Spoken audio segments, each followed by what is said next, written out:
let's look at solving logarithms. In our last section of 7.4, you did some basic solving of logarithms. We're going to continue with that, but as you can notice, they're a little bit more elaborate, and we're going to use our properties of condensing to help us with these.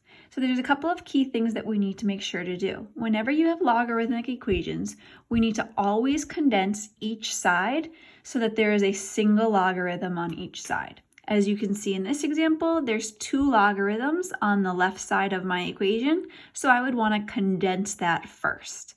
On the right-hand side, there's just 1, so that's okay. Okay, so step 1, always be sure to condense each side so that there's a single logarithm. Now, once you have done that, if you have logarithms on both sides, we're simply going to drop the word log and set the logs equal to each other. If there is a log on one side, but not the other, so for example in 3, there's not the word logarithm on the right-hand side. In that case, we're going to need to convert to our exponential form. Lastly, step 3, always make sure your solution fits the domain. Remember, we can never take a logarithm of a negative value, so you must check your solutions. Okay, let's give it a shot. Let's do number 1 together. So, the log base 5 of 4 plus log base 5 of x equals log base 5 of 36. Like I said, we always need to condense first.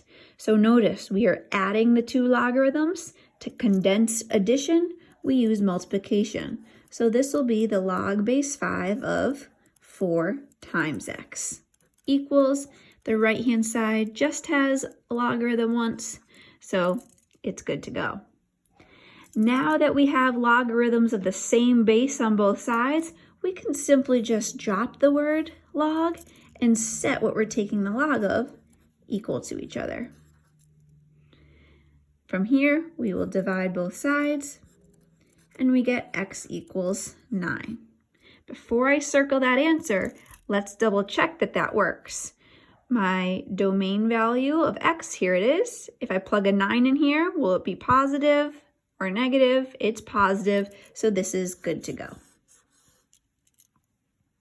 Let's move on to number 2. Number 2, again, we see multiple logarithms on the left-hand side, so we need to condense that. Let's condense each term first. So our first one here, we have a 2 out front. That's really going to become the log base 6 of 4 squared. Minus, we have a 1/3, so this is the log base 6 of 8 to the 1/3. Our right-hand side can stay as is. Let's keep on working on condensing. So you can simplify if you prefer first. So this is really log base 6 of 16 minus log base 6 of 8 to the 1/3 is 2. Keep on condensing. We only want the word log showing up once. So how do I condense subtraction? By dividing. We'll have the log base 6 of 16 over 2. Okay, dividing. And then the right-hand side just stays as is.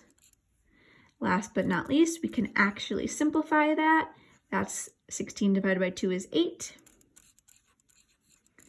And since we have logs with the same base on both sides, we can simply just drop the word log and set these equal. So we get that 8 equals x, or x equals 8. Let's double check that that works before we circle that. If I plug it in over here, that will be positive, so we are good to go.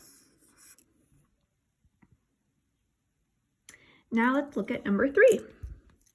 Again, 2 logarithms, so we need to condense. We are adding, so to condense addition, we use multiplication. Log base 2, x times the quantity of x plus 2 will be x squared plus 2x. Now, please pay careful attention to this one. A lot of times people get in the habit of just dropping that word log and setting things equal. However, is there a logarithm on this side? No. So we must convert to exponential. And I'm writing that so that we remember.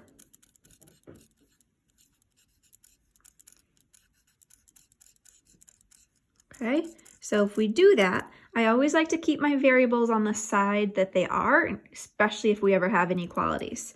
So this will be x squared plus 2x equals, our base is 2 to the third power.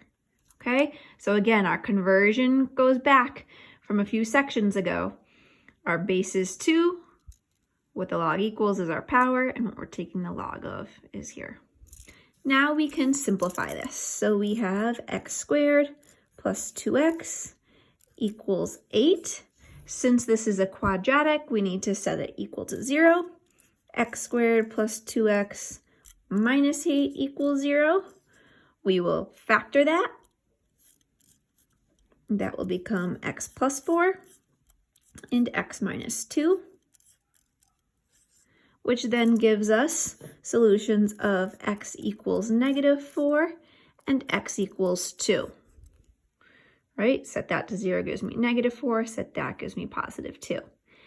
But before we circle those, let's check the domains. If I put a -4 in here, is that okay? No, we can never take a logarithm of a negative. Same thing, -4 plus 2 would give me a negative value. So this is no good. That's an extraneous solution. How about a 2? Does a 2 work here? Yes, that'll be positive. And a 2 here, 2 plus 2 is 4, which is also positive. So my answer for this one is x equals 2. All right, in our last problem, number 4, again, we're going to condense.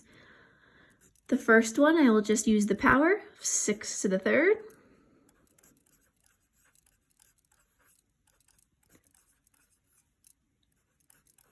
Now we will condense using division because we are subtracting. 6 to the third, if you want to do that out at the same time, you absolutely can. So that is going to be 216 over 8.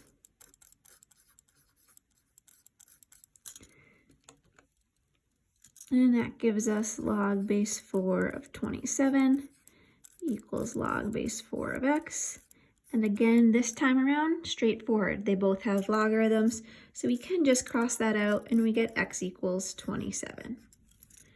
Plug that in, it's positive, so we're good to go. I hope that helped.